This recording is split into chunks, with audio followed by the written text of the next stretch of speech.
បាទទើបមកជួបគ្នាសាជាថ្មីទៀតហើយបងប្អូនបាទថ្ងៃនេះដែរខ្ញុំនឹងបងប្អូនទៅទស្សនានៅបឹងចង្កោលឬហៅថាទំនប់ចង្កោលបងប្អូននៅខាងមុខខ្ញុំបាទនេះគឺខ្ញុំចេញពីខាងត្បូងទៅវិញបងប្អូនគឺនេះគឺជាភ្នំដីបងប្អូនហៅថាភ្នំដីបងប្អូននេះគឺកើតពីបងប្អូនតូចហើយបច្ចុប្បន្ននេះគឺមានវត្តអារាមបានសាងសង់នៅលើភ្នំនេះបាននៅពីខ្ញុំបានបងនេះបងប្អូនគឺផ្លូវវាងនេះគឺផ្លូវវាងវត្តបងប្អូនវត្តអារាមនៅលើដីយើងបងប្អូននេះគឺយើងផ្លូវនៅជើងភ្នំបងប្អូនថាជើងភ្នំទៅយើងបើកឡើងលើភ្នំតិចដែរបងប្អូន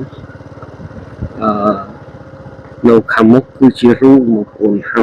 រូងប៉ុន្តែគឺជាបឹងមួយធំដែរបងប្អូនគឺមានទឹកច្រើនចំពោះបឹងនេះដែរបងប្អូនគឺជាប់ទំនប់ដោយស្ទឹងបងប្អូនប៉ុន្តែនេះដោយសារទឹកនោះគឺដោយសារគេបានបិទទំនប់ជាប់អបនឹងស្ទឹងបងប្អូនប៉ុន្តែដល់ខែប្រាំងនេះគឺស្រកដោយសារបាក់ទំនប់ទឹកកាលណាទឹកឡើងច្រើនគឺបាក់ទំនប់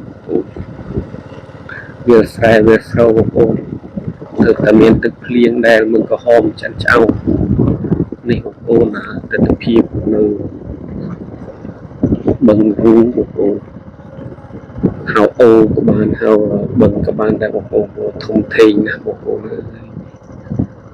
នេះបងប្អូនគឺទឹកលហលហេវនេះគឺផ្លូវ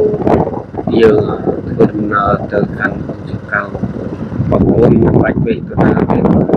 ផ្លូវត្រង់គឺមានផ្លូវបែកគឺបាច់កាច់តែគឺជាកាច់កាន់នៅតែដល់แล้วបងប្អូនរត់ផ្លូវទៅទៀតឡើងនេះសប្ងៃ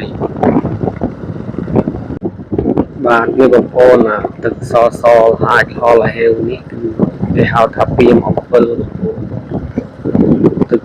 នេះគឺធំខ្លាំងមែនទែនបងប្អូនទៅដល់គីឡូម៉ែត្របងប្អូនធំខ្លាំងមែនទែនបងប្អូនទៅត្រូវខាងនោះទៅទល់ស្ទឹងខាងនោះបងប្អូនហៅពីមអំពិលពីនេះគឺសម្បូរត្រីខ្លាំងមែនទែនបងប្អូននេះទឹកឡើងកាលទឹកស្រកគឺត្រីច្រើនមែនទែនបងប្អូនមួយសំណាញ់គឺលើកមិនរួចទេបងប្អូនសាសម្បូរខ្លាំងពេកហើយទឹកមិនជាច្រើនប្រមាណទេស្មើចង្កេះនឹងស្មើឃ្លៀកហើយទេត្រីសម្បូរខ្លាំងប៉ុន្តែដោយសារចុះទៅកណ្ដាលទៅទឹករៀងច្រើនទៅពេលខ្លះគឺ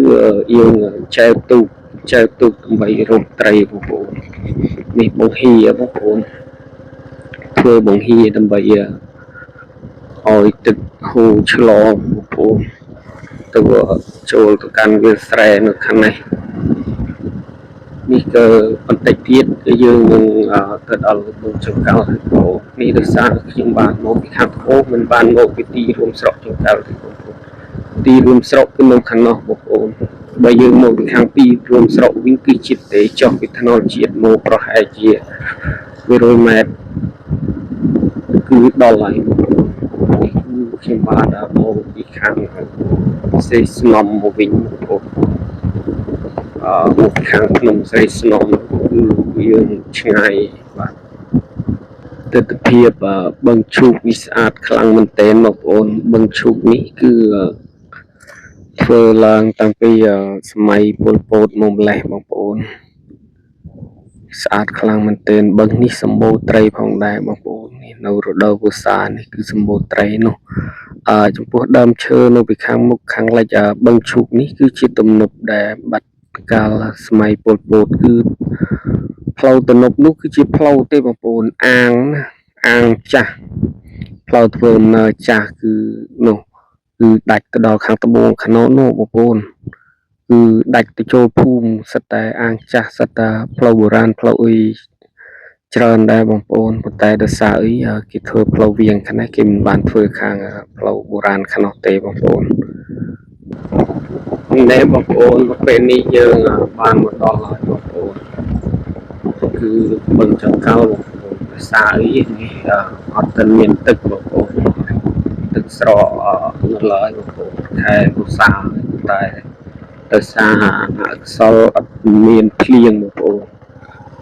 នេះបងប្អូនគឺមានទំហំធំមែនទែននៅអាងនោះខាងនោះបងប្អូនអាងនោះខាងនោះនោះទំហំនោះទៅដល់ភូមិខាងនោះបងប្អូនខ្ញុំនឹងជិះបង្ហាញបងប្អូនទៅខាងនេះហើយមានពេលក្រោយៗខ្ញុំនឹងបង្ហាញពីជីវភាពនិងការរស់នៅរបស់បងប្អូនជាមនុស្សយើងក្នុងស្រុកនេះបងប្អូនខ្ញុំក្រោយក្នុងខាងសាលារៀនព្រះគំលងហៅថាបន្ទាយថ្មីឬក៏ហៅថា107ហៅបាន3បងប្អូននោះក្រោយនោះក្នុងខាងតែនៅសាលារៀនធំខ្លាំងទេបងប្អូនទៅនឹងទៅនោះក៏ធ្វើការ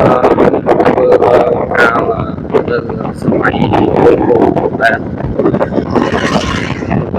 សម័យពលពតស្រែវាស្រូវកាលមុនសិតតែព្រៃទេបងប្អូនព្រៃស្ដុកខ្លាំងមែនទែនបងប្អូនប៉ុន្តែដោយសារអីបងប្អូនយើងបានត្រួសត្រាយធ្វើស្រែចម្ការបងប្អូនបើយើងត្រួសត្រាយធ្វើស្រែចម្ការមិនបានផលបងប្អូនមានតែព្រៃមានតែភាពទៅទាំងគឺជាគីឡូម៉ែត្រ